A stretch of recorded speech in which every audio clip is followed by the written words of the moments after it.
Well, here at the Topher Project, we've had news previously about the Queensland Castle Law Petition that has been going very well. Well, I'm going to upgrade that from going very well to breaking records. It has, in fact, set a new record for the largest number of signatures for a Queensland parliamentary petition ever in history. Robbie Katter, MP, joins me right now to talk about it. Robbie, thank you so much for joining me here on the Topher Project. Topher, it's a real pleasure to be reporting this back to you. Well, it's fantastic. And look, I can't claim much credit, unfortunately, but I'm going to claim a little bit of credit for helping to amplify this particular Castle Law Petition. For those that may not be familiar, well, let's first talk about the numbers. 116,289 people as of this moment, as we're recording this. What was the previous record, and why do you think this one has resonated so deeply with so many Queenslanders? It was 109,000 was the last one, and we're usually lucky if we get 5, 10,000, 20,000 in it is a really good result for a petition in Queensland. Sure. This one's, I guess, hit the sweet spot because everyone's desperate for an answer and a strong signal to be sent by the government. Like, not every tool is 100% effective. No policy is 100% perfect. You're watching my interview with Robbie Katter, MP, talking about the Castle Law Petition in Queensland. My name's Topher Field. This is the Topher Project, and this is what I do. I bring you stories that others won't. I bet you won't hear much about this Castle Law Petition in the mainstream media. Now, if you appreciate what I do and you'd like to help me to keep the Topher Project going, then the best thing you can do is buy me a coffee. I am caffeine fueled by going to the button, the Buy Me a Coffee button at topherfield.net. And if you like my videos and you like my style, then you're probably going to love my books. They're all about law, government, power, and civil disobedience, how people like you and I can keep the government accountable even when it oversteps its boundaries. I've got 2 best-selling books on that topic, and I've also got the DVD of my award-winning documentary Battleground Melbourne. This is all about the madness that went down during the COVID lockdowns in Melbourne, Victoria, my former hometown. There are, of course, also t-shirts and hoodies and a range of different designs, and everything you buy is going to help me to keep the Topher Project going. Head over to goodpeoplebreakbadlaws.com and grab whatever it is that takes your fancy. Thank you so much for your support. Now, without any further ado, let's get back to this interview with Robbie Katter, MP. But they want to know there's some tools there that send a strong signal to people that aren't invited or unwelcome in your home, and in so many ways impact on your life through fear, through infringement of your rights. And, you know, it's that one step towards chaos and anarchy where people just feel they can do whatever they want. And police don't sit outside my house 24/7 to protect me or my family.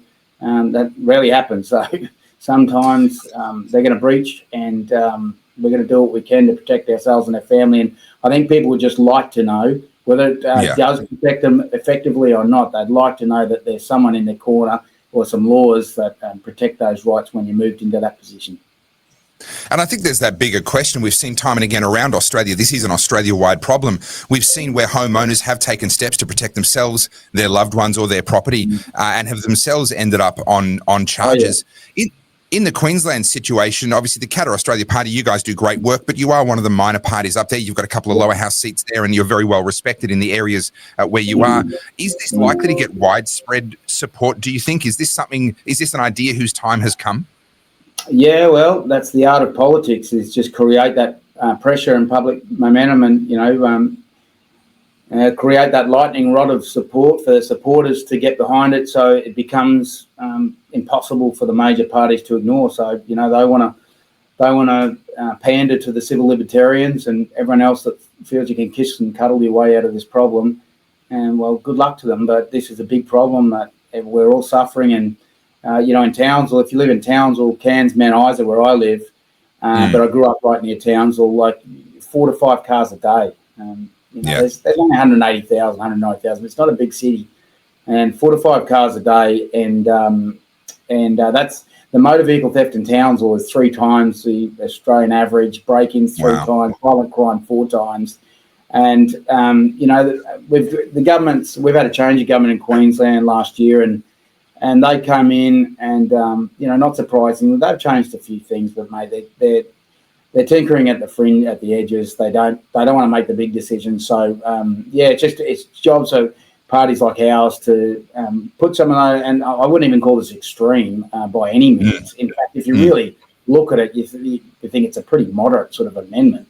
All it does is just open. I think at the moment there's limitations on what sort of force you can use. Basically says you can only use equal and opposite force. So, you know, I guess theoretically you're supposed to yell out to the intruder, ask them how big their stickers that they've got so that you have to drop the baseball bat just in case.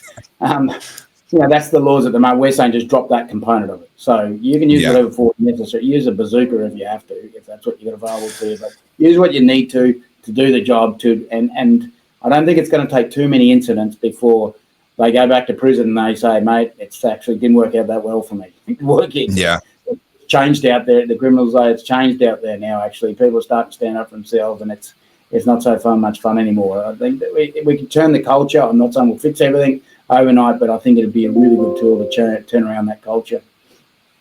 Well, speaking of people standing up for themselves, we've seen a few such incidents down in Victoria. That's my former home state. I've moved out of Victoria now, but the crime wave, of course, down there is very well publicised. It may not be as severe as what you're describing in parts of Queensland, but it certainly is an extremely large problem. I want to play you a video. This went viral yesterday. This is a brothel worker protecting herself and her co-workers using pepper spray. There was an aggressive male. We can see the video here. This is courtesy of Herald Sun, who first broke this story.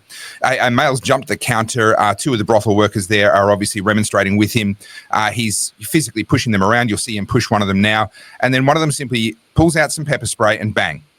That fast. Instantaneously. This guy then goes on to jump the counter and make his way out. I'll let that video play. But Robbie, how many more scenes like this do you think Australians need to see before we actually have that light bulb moment to say, well, yes, the two people who are guaranteed to be on the scene of a violent crime every time a crime happens is the perpetrator and the victim. And surely it makes sense that the victim can stand up for themselves. Yeah, surely, mate. I mean, that pepper spray is a great idea. It's great, middle of the road. A tool that can be used to try and turn this stuff around, because at the moment, all too often, as you say, if I just limited myself to stores here in Mount Isa, it's only 20,000 people in the middle of nowhere. If I limited the stories I've heard of home invasions, their stabbings, youth threatening, death, beaten to death with clubs by kids, and this is Mount Isa. And something's got to turn around, and like I said, police can sometimes be doing a really good job, but they can't sit outside my home 24/7. And then on the flip side of things, I've had multiple stories, and some of them friends of mine that have, one of them spent $60,000 and to save himself 7 years in prison, and didn't kill anyone, didn't maim anyone, didn't even do any permanent damage to anyone. But that's what you get, and that was for people invading his home. So. But it's happening now, and then turn around, and even if you're being compassionate about this and really want to think about these criminals, probably the best thing that could have happened, that fella getting sprayed with pepper spray. Hopefully, he wake up to himself and think probably wasn't a great idea to take that approach. Might rethink it next time. Back 30, 40 years ago, a lot more people got punched in the face for doing something like that, and they stopped doing it after that. And everyone says, violence is terrible. Yes, it is terrible. It's not great, but tell you what, you can learn a lesson from, it doesn't necessarily have to be a punch in the face, but some discouragement does help people from doing the wrong thing, and it can often be the catalyst for them turning their life around. And I think one of the things that a lot of these bleeding hearts miss in all of this is that people aren't usually escalating to machete brawls, for example, down here in Melbourne, as their very first crime. They're not usually carjacking or breaking and entering. There's been an escalation that has happened, and it's only because they feel like they've gotten away with those earlier crimes that they then escalate to that level. Here in Victoria, down in Victoria, we have an endless stream of headlines about young people killing themselves in cars that they've stolen.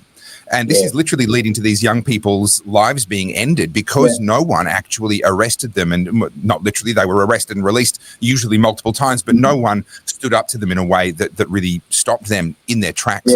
Can I put a controversial thought to you? And you're welcome to agree or disagree if you will, but to me, it looks as though the current policy settings, which are pretty much universal Australia-wide, there's a test of capsicum spray happening in the Northern Territory, and under some circumstances, capsicum spray use can be legal in West Australia as well. But broadly speaking, what we have is a situation where governments around Australia are actually disarming victims for the protection of the criminals, for fear that the criminals might get hurt. Is that how you see it as well? Oh, yeah. And I mean, I've heard some isolated evidence of that, and where they've said, you put that thing in your place, or you put that in your house to injure that person deliberately. So, you're a victim. So, I mean, there's certainly and it's probably growing the evidence that the tables are turned. Like there's literally more support in some cases, and they might be isolated. But I think probably the strongest point you've made there is that it's certainly been my experience. Well, it's not. It's just a fact that the boldness, the audacity of the criminals, like the boldness has increased.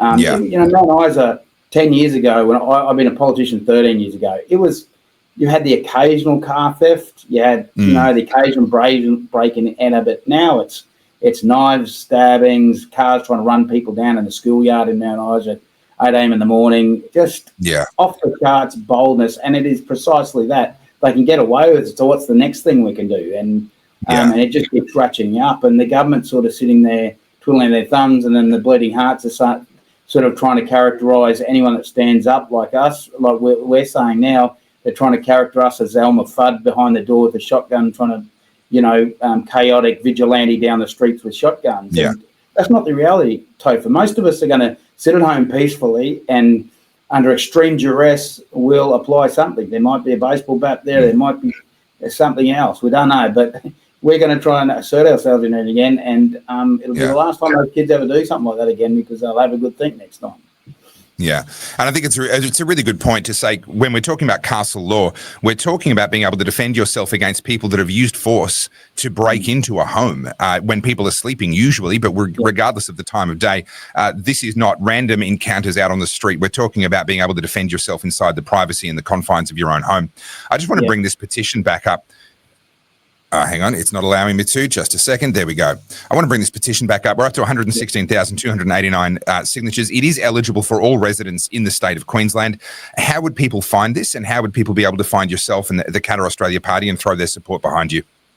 Yeah, either like on our party website, the Katter Australian Party website, on the Queensland Parliamentary website, and or just our Facebook or website has all got links towards directing towards a petition. And be part of history, because we can make a change. And us, just politicians and media commentators and public figures saying this. So if any one of us doesn't really do it, but all together, of course, it's a mount the pressure on all the politicians and get them to do the right thing and think about us, instead of trying to pander to these civil libertarians and whatnot that think they know better, and they've led us to the point we are now. Can I make one more point quickly too on the, an interesting observation for me in Mount Isa? I'd be generous saying 90%. It's probably closer to 99% of the crime is Aboriginal youth. And the interesting part for me, forget the fact really that they're Aboriginal, but the amount of parents and grandparents I've had come to me saying, lock the bars, they could need a good flogging, but and most of them say, but we're not allowed to smack our kids anymore, Rob, which the government tells me, that's not. And I'd love $1 for every time I've had Aboriginal parents and grandparents come to me, is when we lost the right to smack and discipline our kids, Rob. That's when this all started. And they're usually tougher on this stuff than me, of what what the punishment be for their own kids that are out there. Like same as your mace, what was the pepper spray there with the female in the prostitute parlour, like that's the same as I think it's going to have these ideological flip-flops of people if they got the real story from what's happening on the ground. These civil libertarians would be doing sort of ideological backflips trying to position themselves on this stuff. Well, it's certainly true that the state has decided that they can be a better parent than what parents can, and I think the evidence would suggest that they're probably failing to raise kids very well at all. Well, Robbie Katter, MP, I'll let you get back to being busy, but thank you so much for this petition, and thank you for joining me on the Topher Project. Thanks, mate. Cheers. That was Robbie Katter MP bringing us the good news about the success of the Castle Law Petition in Queensland. I'm going to put the link to that petition in the description of this video, and also I'm going to have a look and see if there are other petitions in other states that are still active and you can sign. I'll put the links to those in the description of this video as well, so that hopefully, no matter where in Australia you live, there will be a petition that you will be able to support. My name's Topher Field. This is the Topher Project, and this is what I do. I help busy people like you to make sense of the nonsense, cut through the crap, and understand the world in a way that our politicians mostly don't want you to be able to understand it, of course, with some exceptions, Robbie Katter MP being one of them.